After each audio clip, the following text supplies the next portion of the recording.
Alrighty, hello everyone. My name is Charlie Fusari, and I am the TheatreFest chair.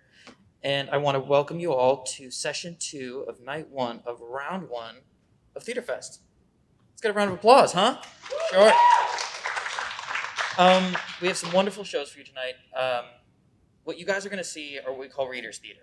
Actors will stand up and sit down as they enter and exit a scene, and they will just read the script off the music stands that you guys see here. After the show, we'll do a talk back with the writer and director, and you'll have an opportunity to ask some questions. I'm super thrilled to say that throughout all the rehearsals that we were able to maintain COVID guidelines. Masks were worn at all times, social distancing, temperature checks before every rehearsal, so I'm very happy that we were able to get that done. Our first show, without further ado, is going to be Snitch by Greg McMenamin, directed by Brendan Borbone, and stage managed tonight by Erica Alaka.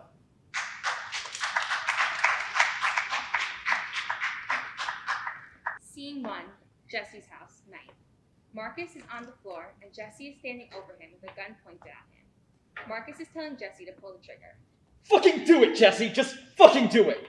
Jesse contemplates shooting him. He gets visibly frustrated. You're insane. You're crazy. I was never going to help you for a second, and I hope you know that because I wouldn't throw away my morality like that. I can't take this shit anymore. I want you to do it, and you want to too, so do it! Jesse closes his eyes. Blackout. Scene 2, Marcus's basement, night. Marcus, Charlotte, and Victoria are drinking and smoking in Marcus's basement. Jesse walks in. The 4 of them are a group of robbers. They've been doing this together for a very long time, and it's been a while since their last robbery. Jesse! What's up, guys? Hey, how you doing? I've been good. Hey, Jesse, what's going on? Not much. How about you? I've been good. Oh, shit. I gotta tell you guys about what happened the other day. What's that? So I bought shit from this guy, Jack, right? What, weed? No, he gave me coke. You got cocaine? Not only that, the guy was alone. He just came and sat in my car without a care in the world. So, he's a gold mine. I mean, I wouldn't say that. Just because he's alone doesn't mean he can just take his shit and get away with it. Yeah, he's definitely got some fucking goons he could call, right? Some big ass dudes to give us an ass whooping. Well, what if he wasn't able to call? What do you mean? I mean, what if we just make him disappear? There's complete silence while they all realize what Marcus might mean. Listen, he's in my car alone. Next to his car that's probably got thousands of dollars of coke in it. You don't need a lot Are to... you saying you want to kill him? Yeah, we can make a fortune. Jesse stares at Marcus in disbelief. That's really fucked up, but we could make a shit ton. But could the cops catch it really easily? Like, what about fingerprints? And, like, what about the body and his boots? Look, he gets out of his car and into mine. We do it in there, and then we put on gloves to get his stuff, take his phone, destroy it, and drive the body away. All that's left is his car with his fingerprints. No one would know what happened. I guess that's true. Are you crazy? What if he doesn't even have a lot in his car? Not to mention killing someone. Jesse, calm down. It would make us a lot of money, and I think if we worked out the details, we could pull it off. I don't think we should work out the details if it involves that. Jesse, it's not even like we know the guy. He's just some deadbeat drug dealer. That just makes it okay to kill him? Victoria doesn't know what to say back. There's a moment of silence. Jesse, we've already done some horrible shit. Yeah, I know. I just think this is too much, even for us. I mean, this guy didn't do anything. Oh, I'm sorry, Jesse, but it seems like you're the only one against it. We already have done some bad stuff. I really think you should do this one with us because we can make a lot of money and we're going to need a lot of help. Fuck you. Blackout. Scene 3, Jesse's house, night. Jesse and Kayla, Jesse's friend, are hanging out, and Jesse talks over what happened with Marcus. I can't fucking take this shit that happened with Marcus. Oh god, what did you guys do now? Can I eat this chocolate bar? That's weed chocolate. If you ate it like normal chocolate, you barf. Okay, guess not. So what happened with Marcus? So yesterday we hung out. Me, him, Victoria, and Charlotte. And he brought up this new robbery idea, and he said that we should rob this drug dealer and then kill him. And they were fucking agreeing with him, both of them. They made me feel like I was the crazy one. Yeah, you're not crazy, that's insane. And they want to talk about it again. And what am I supposed to do, not go? Then they'll think I'm going to snitch on them or something. If they know where I live, what if... Calm down. Honestly, I think you should snitch. Because then they'll be gone. If you get that shit on recording and give it in, you won't be hearing from them again. And it'll make them pay. What if I give it to the cops and they get me for something else? Send it in anonymously. You go back to Planet, pretend you're down with it, record everything on your phone, give it in, and that's the end of it. Okay, that could work, but it'd just be so hard. Well, what else are you gonna do? I don't fucking know. And even with me not helping, I don't want them to do that. Maybe this is the best option. I mean, you could just let them do it and not go, but if they do get caught, which is very possible, they'll think you snitched. Then they may tell the cops about the other stuff you did. Jesse is frozen for a second, thinking about everything that could happen. Jesse. Fuck! Fucking shit! Crazy ass fucking people! Jesse starts freaking out. He gets up and starts pacing and pulling his hair, and kicks the garbage can across the room. Jesse, calm down. Why the fuck would anyone even consider doing this? Why would he even think of this? Blackout. Scene 4, Jesse's house, night. Jesse walks into his bathroom, stumbling, visibly drunk, a liquor bottle in his hand. He's crying. He starts to cry harder. Eventually, he looks in his mirror. His hysterical crying slowly turns into laughter as he gazes at himself. He stumbles and falls, continues to laugh harder, laying down on the floor. Blackout. Scene 5, Marcus's basement, night. Jesse, Marcus, Charlotte, and Victoria are planning a robbery in the basement. So, Jesse, what made you change your mind? I don't know. I just really need the money. Well, I'm glad you're going to help us. I'm going to give you the job of buying it. I gotta sit in the car and watch him get shot? Yeah, I'm sorry. I feel like I should be the one to pull the trigger because it was my idea. You know, I don't want to put any of that stuff on you. Jesse, can you get him to tell you how much coke he's got with him to buy so we won't do this for nothing? Sure. Okay, and text us yes or no. Victoria, Charlotte, and I will be in another car. Victoria will drive up and I'll do it. Then we'll get the coke as fast as possible and get the fuck out of there with the body. We'll take it into the desert, we'll burn it in a hole, and bury whatever's left. Marcus, are you sure about this? I mean, how are you going to sell it? We're not experienced with this shit. And like, I feel like we can pull this off. Charlotte, do you want this money or not? We're gonna do it, and it's gonna work. But what's this guy's name? For a second, it crosses Marcus's mind that Jesse could be trying to snitch. Why the fuck do you care? I was just curious. I mean, if we're gonna kill him, I just thought we should know his name. I don't know if we're in the news and cops talk about him. Yeah, it's Jack. Jack Davis. Blackout. Scene 6, Jesse's house, night. Jesse gave the recordings to the cops. Kayla comes to his door to hang out. The doorbell rings. What's up? Hi. So, did you do it? Yeah, I did. Thank God.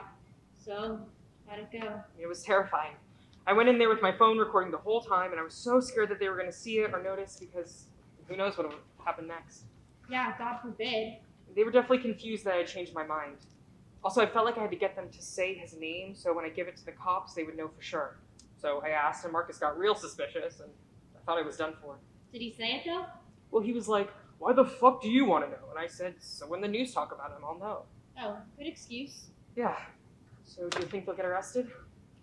I guess we'll find out. Blackout. Scene 7, Marcus's car, night.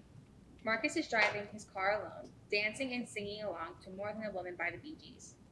Girl, I know you very well. He gets a call and picks up the phone. Hello? What? Both of them? You're fucking kidding me. The song is still playing. I'm gonna kill that kid. I swear I'm gonna kill him. Marcus violently hangs up the phone. He sits listening to the song and eventually starts bobbing his head. Blackout. Scene 8, Jesse's house, night. Jesse is sitting in his room when he gets a call from Kayla. Hello? Jesse, where are you? In my house? Jesse, Why? you have to get the fuck out of there. What? Why? It's all over the news. A planned murder. They arrested Victoria and Charlotte, but not Marcus. Marcus breaks into Jesse's house. He sneaks up behind him, but Jesse doesn't see him. Jesse gets frantic and starts putting his shoes on and grabbing his stuff. He definitely knows you did it. Get out of your house. Jesse sees Marcus and drops his stuff. They stare at each other. Jesse? Jesse, are you there? Hello? Take a seat, Jesse. Jesse sits down, terrified. He hangs up on Kayla. Marcus stands over him. So talk me through this. I was just taking a drive, and my buddy texted me saying that I'm wanted. He saw it on the news. He said Victoria and Charlotte were arrested, and he didn't mention you. I only told the people that were involved in this plan, so how about you tell me what happened? Jesse is horrified. He doesn't answer immediately. I snitched. Marcus pulls a gun out of his pocket. He doesn't point it at him. Why did you do that? Jesse is frozen. He doesn't answer. Hello? I just didn't want to be a part of a killing.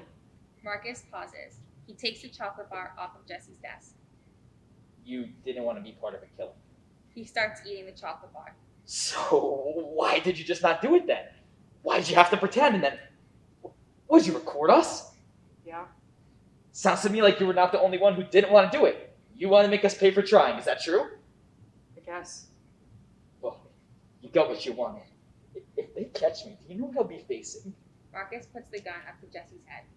I could get a life sentence. Marcus, please. Jesse's tearing up. Give me one good reason why I shouldn't kill you right now. Because Marcus pulls his gun away, holds his mouth.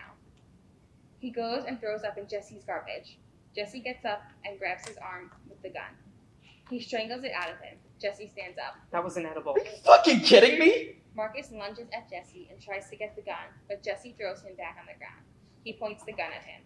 Fucking do it, Jesse. Just fucking do it. Jesse contemplates shooting him.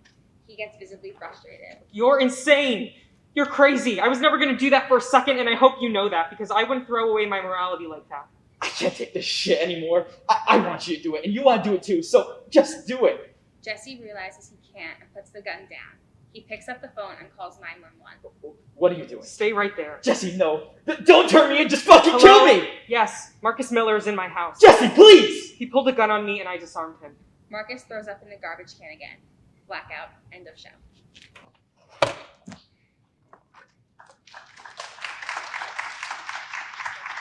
All right, let's hear it for Snitch. Alrighty, so this is the writer, Greg McMenamin. Hand for Greg. All right, let me grab you.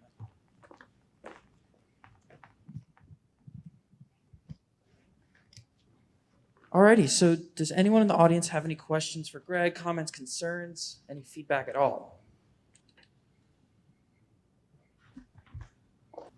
What made you want to write this? I was scared of that question because it's a very interesting topic. Well, it's definitely not from personal experience.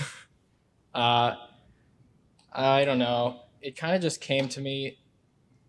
I really like the show Breaking Bad, and that kind of has to do with the same thing. Like, Jesse's name is Jesse because of the character Jesse in Breaking Bad. They're both like criminals who realize they really shouldn't be criminals. So yeah, I guess that show did a lot. Any other comments, questions? Greg, do you have any questions for the audience? Did you understand the first part where the show opens with the last scene, like a little blip of it? Seeing a couple head nods, perfect. Awesome. Great. Well, let's hear for Greg one more time. Thank you.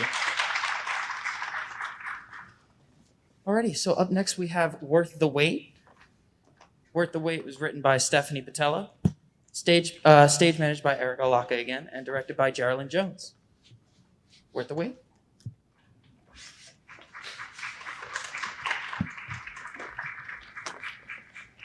Act 1, Scene 1. Lights go up on an empty set with the receptionist behind the desk, visible so that the audience can see. She's talking on the phone. It's a bad idea. You just met the guy. I don't care how much he gets paid. I don't care that he drives limos in his free time. Okay, well, what do you think Ma's going to say about all this? Yeah, of course she's going to be mad. Yeah, I know you don't care. Look, before you do anything hasty, don't you think you should wait a little while before making a big decision like this? Okay, look, just wait until I get home. We can discuss this then, okay? Gotta go. Elevator bell rings. Dave and Bethany enter through the elevator doors. Dave is dressed in khakis and a sweater vest. Bethany is dressed in her soccer uniform. Bethany takes a seat in the far right corner. Dave approaches the receptionist desk. Yes, I have patients waiting. Okay, love you too. Bye. Good morning. Good morning. Welcome to Vanderbilt Plastic Surgery Consultants. How can I help you? I'm Dave Perry. I'm here for my daughter Bethany's appointment. Ah, yes. She's here for her rhinoplasty follow-up, right? Yes, that is correct. Wonderful. Please have a seat. Dr. Bennis will see Bethany in a few moments. Thank you so much. Dave walks over to the right side of the room to sit next to Bethany. Bethany has her eyes glued to her phone. Dave aggressively exhales and puts his hand over her phone. Bethany shoos it away and continues to scroll. Dave snaps his fingers in front of her face. Just give me a second, Dad. I'm trying to update my Instagram bio. Instagram bio? Oh my God, Dad, you are literally an ancient artifact. Look, Michelle, Tina, and Elena have already put Penn State class of 2024 in their bios, and I'm trying to eliminate all of the non-essentials from my bio so I can officially write that I'm a Penn State freshman. Well, after you officially sign that check, of course. I laid everything out on your nightstand, so you should have no problem finding it. Listen, Bethany, I know you're excited about this school, but let's not count out the other amazing schools you got accepted to. Yeah, Dad, I get it. You want me to magically change my mind and go to Fordham because that's where Mom went to school. I'm not saying you should lead towards that specific school. I'm just saying that maybe you should keep your options open. Like, what about Villanova? You were so excited to get in, and you know they have that really Let me great... stop you right there, old man. Yes, I know that I was interested in Villanova for a while, and I know that they have a great program for psychology students like me, but is Elena going there? No. Is Michelle going there? No. Is the cute boy from my calc class going there? What? Nothing. Bethany, just don't want a smart girl like you letting your friends pressure you into going to this school. I mean, you weren't even that excited about it. But as soon as Danielle and Nina... Dad, it's Michelle and Tina. Yeah. As soon as your friends want to go somewhere, you feel the need to follow. Bethany, don't let other people sway your decision making. Remember, when they talk you into getting that awful haircut... Dad, that was the best haircut I've ever gotten in my life.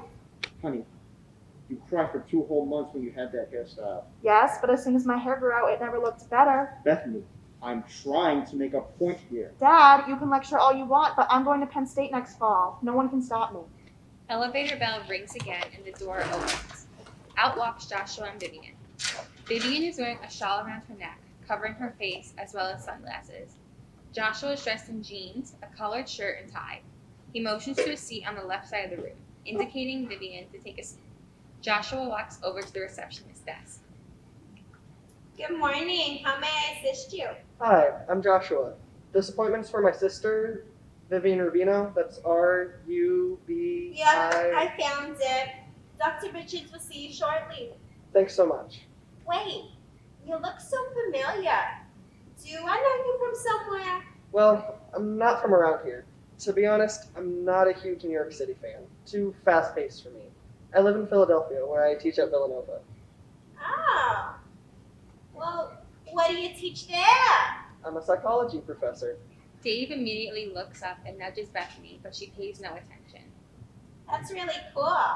Joshua turns back towards his sister and notices that she looks upset. He turns back and grins at the receptionist to indicate that he is going to sit down. Vivian slowly removes her glasses and shawl from her neck. Dave takes a quick glance at Vivian, looks down, then looks up again, then is stuck in a short trance. Vivian doesn't notice. Seems like she likes you, Josh. Huh? The receptionist? Oh, maybe. But I'm not here for her. I came to assist you, remember? But you're always coming to New York to help me out. You hate it here. Hate is a strong word. Well, what have you been doing for yourself lately? Don't worry about me, sis. I'm doing fine. Just inspiring the youth is the only thing on my agenda. Well, you are great at that. Oh, I'm supposed to remind you about your therapy session with Dr. Juan Yes, tomorrow. I remember, Josh. You always remind me about my therapy session with Dr. Juan and my plastic surgery appointment with Dr. Richards. But you know what? Maybe in the end it'll be all worth it. Hey, you know I don't like that you're doing all these things you're doing to yourself. But I know I can't say anything that's going to change your mind. So I'm just going to sit here, hold your hand, and stick by your side through all of this. And I appreciate that. I really do, but this is my choice, and it'll all be over soon.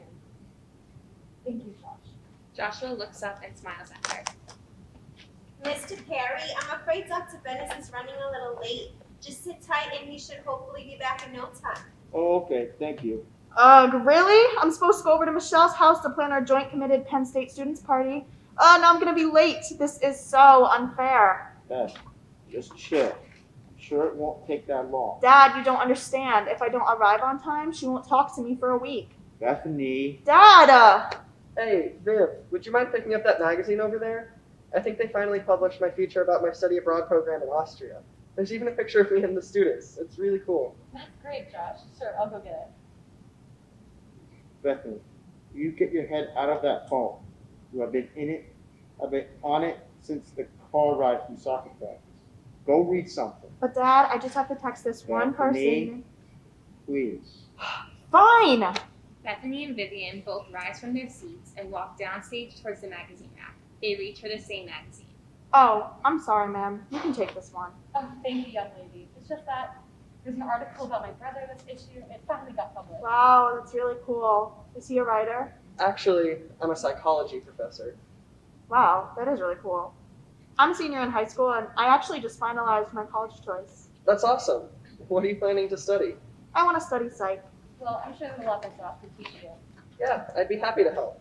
I'm Joshua. Bethany starts walking toward him. She stops short to look over at her father. Dave motions for her to talk to him. Nice to meet you. I'm Bethany. So, Bethany, what schools are you looking into? Well, I was trying to tell my dear old pops over there that although I got accepted into Villanova and I did want to go there previously, my heart belongs to Penn State. Well, both schools are really great. But I guess I'm going to be a little biased because I teach at Villanova. Yeah, I did want to go there, but well, Penn State is just so much better. Well, why is that? I mean, all my friends are going there, and they all said that if I don't go with them, then they probably won't speak to me anymore. Are you okay? Yeah, why wouldn't I be? Maybe because it seems like you're more worried about what your friends think than how you actually feel. It's just, like, why should they have control over my life, you know? Like, why can't I be the one to start a new hair trend that people will follow? Or why can't I be the one that does her own thing? Why do I have to be the obedient follower? Oh my god, I'm sorry. I have no idea where that came from. Seems like you got some backed up emotions that you need to release. I seriously find that hard to believe. Look, Bethany, I know we just met, but can I give you a piece of advice? Sure. I have no right to tell you how to live your life, but you shouldn't let your friends push you into doing something you don't want to do. Well, how would you know? You were a student like a million years ago. I'm not as old as you think I am. And the only reason why I'm telling you this is because I was in a similar situation when I was your age. You were? What happened? My friends and I were so incredibly close, and we all dreamed about going to college together. Until I got into Harvard. Wow, that's really amazing. You must be some kind of genius. No, I wish. So, what did you do? Well, I had a difficult choice to make. Do I want to go to my dream school, or do I want to spend the next 4 years with my best friends at some random local college? It was definitely the hardest decision I ever had to make. So, did you end up going to Harvard? No. What? I went to the local college with my friends, but I regretted my choice every single day. I would sit in my dorm wondering what I could have been. I wondered if I could have gone further in life if I just went with my gut in the first place. Why would you let your friends sway your decision like that? I mean, it's Harvard. That's huge. How could you pass that up? I know. Wait, are you trying to relate this to my situation? All I'm saying is to not be a total fool like I was. I let the pressure of my friends get the best of me. I accomplished a lot in my life because I grew from that terrible mistake. Want to see something cool? After that story, duh. He opens a page in the magazine. So last year, I took my psych students to Austria, where we visited the birthplace of the inventor of psychoanalysis. Shut up. No way, that is cool. Bethany and Joshua continues talking and flipping through the magazine. Miss Rubino, I need to update your general information. Would you mind? Vivian walks up slowly. Dave tries not to stare, but steals subtle glances while she speaks to the receptionist. Thank you so much, Miss Rubino. Vivian nods and starts walking back to her seat, but her credit card immediately drops to the floor. Vivian races down to pick it up, but Dave beats her to it. Dave stares, and Vivian just tries to pull the card from his hand. Sir, can I please have my card back? Oh, yeah. I'm sorry. I feel humiliated enough coming here. You don't need to make me feel any worse. I'm sorry. I didn't mean to give off that impression. Honestly, I thought you were here for your friend. Joshua's my brother, and I'm sort of a regular here. I find that hard to believe. Hi, I'm Dave. Hi, I'm Vivian. I'm Dave. Oh, wait. I said that already. So, Dave, do you make a habit of flirting with women at the plastic surgeon's office? No. Actually, you're kind of the first woman I've spoken to since my wife died. Oh, I'm so sorry. It's okay. Would you like to sit? Sure. May I ask how long it's been? Exactly a year ago tomorrow. I'm so sorry to hear about that. It must have been so difficult. Yeah, but we're pulling through. It's funny. Beth actually wanted to get her nose to look exactly like her mom's. And that's why we're here. So what about you? What about me? Are you married or? Well. Oh, I'm sorry. That's personal. I shouldn't have just assumed No, like it's okay. that. I was married for 6 years until I found out that my husband was. If it's too personal, He you was don't cheating have on to. me with our 22-year-old neighbor. He had been seeing her behind my back for a year. He told me that I was getting too old looking, and he needed someone who didn't have a double chin, droopy eyes. He wanted a newer model of me. That's terrible. He called me horrible names, and then he told me to leave. And that's why I'm here. For the past couple of months, I've been getting plastic surgery so I can look the way that he wanted me to look. I got my eyes lifted, I fixed my double chin, and now I'm planning to get my nose done. But even after all this time of not being with him, I still feel like I need to prove that I'm beautiful. But you are. What? I'm sorry. That kind of just slipped out. It's okay. Wait, what did you say? I said that you're beautiful. You really think so? Yes. And any guy like that is not worthy of a kind and beautiful woman like you. No one's ever said that to me before. And I can't believe I just opened up to a complete stranger. No worries. I was hoping I would catch your eye from the moment you walked in. That's pretty cheesy. I'm sorry. No, it wasn't cheesy. It's actually really sweet. You mean all those nice things you said? Every word. I gotta be honest. I was so nervous to talk to you. Why? I'm pretty rusty at first impressions. I met my wife a long time ago, and it's hard for me to remember how to talk to women. Well, I think you're doing a pretty good job. Can I ask you a question, since I basically poured out all my guts to you? Of course. If you don't mind me asking, what happened to your wife? Sylvia, that was my wife's name, was coming back from Beth's soccer tournament. It was the only tournament that I couldn't attend. Beth actually scored the winning goal at the game. Anyway, Sylvia's GPS malfunctioned, and it rerouted her a different way than she normally goes. The roads were dark, and there weren't too many cars around, so it was hard for her to see. Bethany was asleep in the back seat with her friend, so Sylvia didn't really have any assistance. Sylvia was trying to keep her eyes on the road while fiddling with her GPS on her phone, but she accidentally skidded into the opposite lane and hit into an oncoming car. Oh my gosh, that's terrible. Sylvia was unconscious, but Beth stayed calm and called me in the ambulance. Sylvia died within 10 minutes of the drive to the hospital. Dave, I'm so sorry. You were so strong, and I know that she's looking down on you and Bethany each day and smiling at you both. Thank you. That really means a lot. Now, can I ask you a question? Fire away. So, obviously, I can tell you what I think of you from what I see.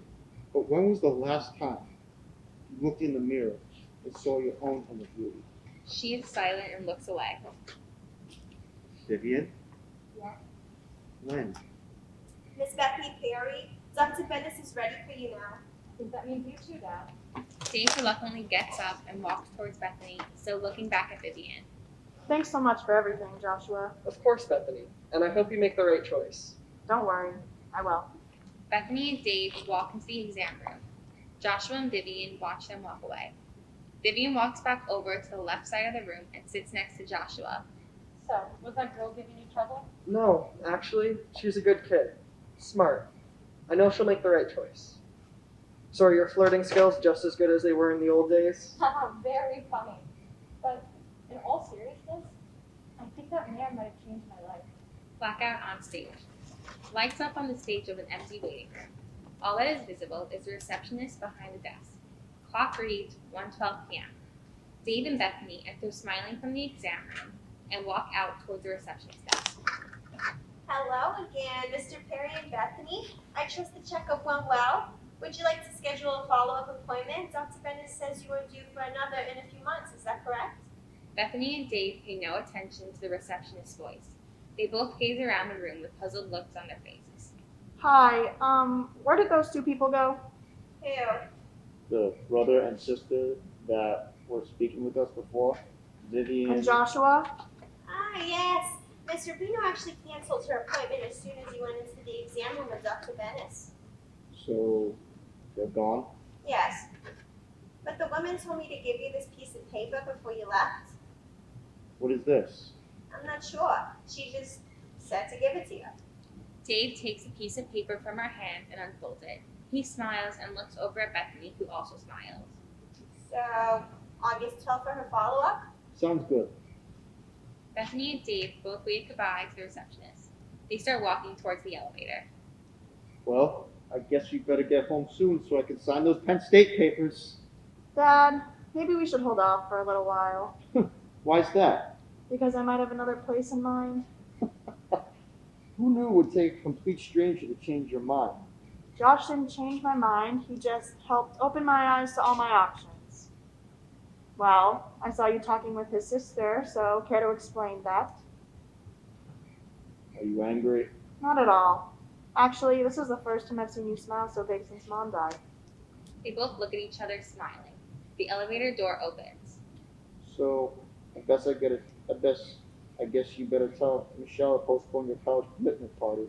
Oh yeah, I completely forgot about that. I think it would be better if I waited it out a little. Why? Won't she be mad at you? Well, if she is, then she's definitely not a true friend. Good for you, Beth. Besides, when I'm finally ready to celebrate my commitment, it'll be worth the wait. Elevator door closed. The waiting room is completely empty and is left the exact same way as it was the beginning of the play. The receptionist is left alone. The phone rings. Hey, why are you calling back again? I thought you were going to talk about this later. What? Really? Oh! But I thought that... Oh, well then I'm glad you called. Good for you. I'm glad you took the time to consider all your options. No important decision should be made in a hurry. It's always a good idea to wait. Blackout, end of show. It's here for Worth the Wait.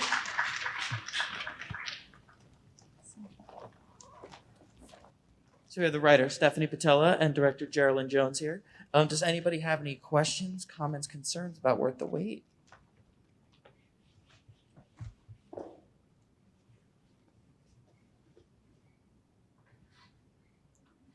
So mine's a comment. I just want to say I loved how all the characters connected to each other.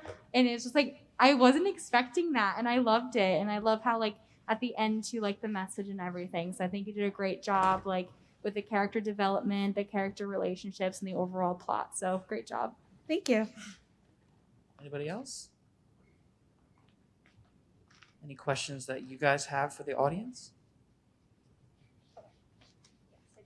One. So we just wanted to ask one thing. Is it clear why everyone is in the plastic surgeon's waiting room? Like each character? Yes. Okay, perfect. Great, thank you. It's here for Worth the Wait.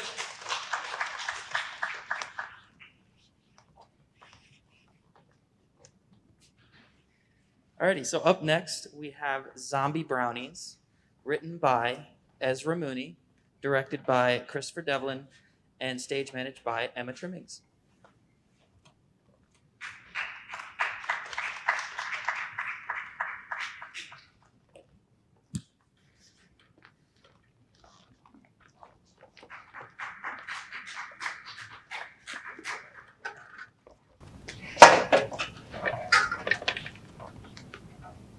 Zombie Brownies, written by Ezra Mooney.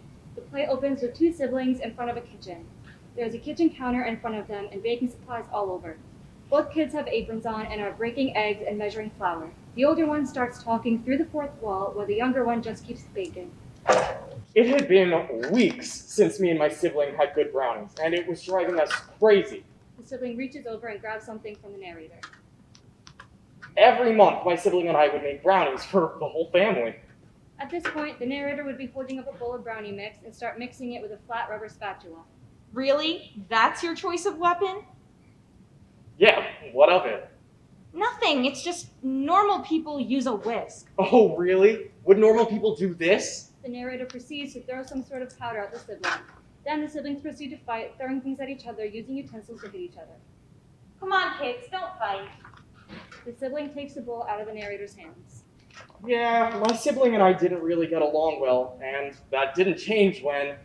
The front part of the kitchen is pulled away quickly, and the whole bottom part of their outfits are covered in blood. They both grab kitchen utensils as weapons, and they start fighting a zombie that's been on the floor the entire time. The zombie is also the parent's voice. The sibling starts fighting with their utensil and the bowl of brownie mix, while the narrator keeps talking. The zombie apocalypse started.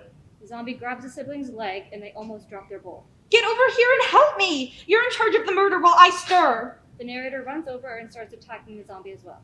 I don't care about me! Save the damn brownies! You're probably wondering why they care about those brownies so much. Well, we kind of found out that zombies are allergic to brownies. Turns back and grabs the bowl. I got it! Now give that thing some of our old brownies. Hello? Is your brain not working? Why do you think we're here? We burnt down our last kitchen. All the old brownies were in it. The sibling swats their utensil at the zombie. Wait, we have nothing? Nothing. So, yeah, that might be my bad. You see, our last oven wasn't working, so I thought a flamethrower might work. Turns out log cabins are very flammable. How did you even get a flamethrower? Don't ask me questions you don't want the answers to. Turns around and forces the zombie off the sibling's leg, while the sibling finally forces the zombie off stage and closes the door. The sibling looking out the door. There's too many of them. Oh, is this not your speed? Well, not when there's like over 9,000 of them. The narrator puts brownies back in the oven. Okay. How long till this batch is finished? Half an hour? Just then, there's a bunch of banging at the door. The zombies are getting out of hand. So we have one goal, to finish our brownies and save our ass.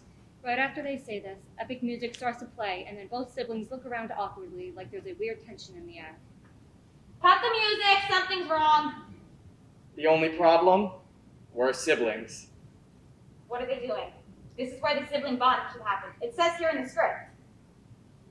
After a while of trying to figure out what they should look over, they stare at the narrator who's rubbing their hands on their apron. Why are you staring at me like that? That's my shirt. The narrator looks down at the shirt and back at the sibling. What are you talking about? That's my shirt. What are you talking about? I've had this shirt since before the apocalypse. Oh, so you stole it before the apocalypse. No, I didn't. It's mine. It always has been, always will be. The extra walks in through the door to the siblings yelling at each other and waits a few seconds, but they still don't notice. The extra clears their voice a few times, trying to get their attention, but nothing until... Howdy, y'all. I just want to let y'all know I'm here to eat your brains. Oh, sweet baby Race. Don't just stand there. Get her. Oh, just so you know, I identified with they, them pronouns. Oh, I'm sorry. Get them. Thank you, now. Oh. We need to get them out of here.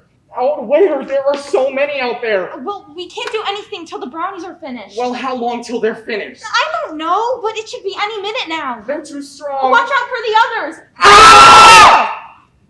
Suddenly, everything goes black. A ding of the oven is heard. End of show.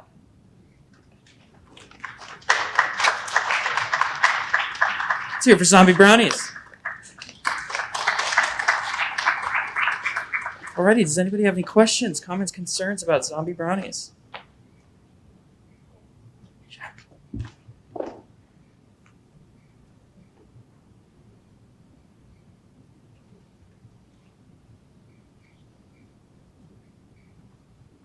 This is just a comment, but I just wanted to say that that was really good. It's funny, well written, and it has a lot of potential, so great job. Thank you. Anybody else? Questions for Zombie Brownies? No?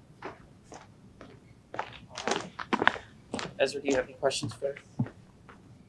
I know this was a very short play, but I was wondering what you guys think about the length of it. Because it was just supposed to be like a show that you can put inside of a showcase with a bunch of others. Any comment on that? I see a couple head nods. Sure.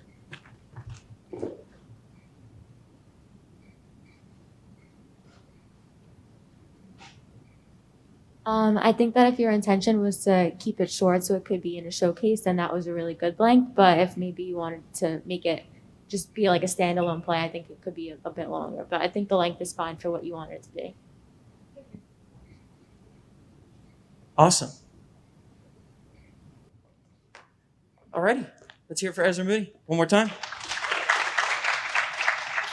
Alrighty, so that concludes session 2 of night 1 of round 1 of TheatreFest.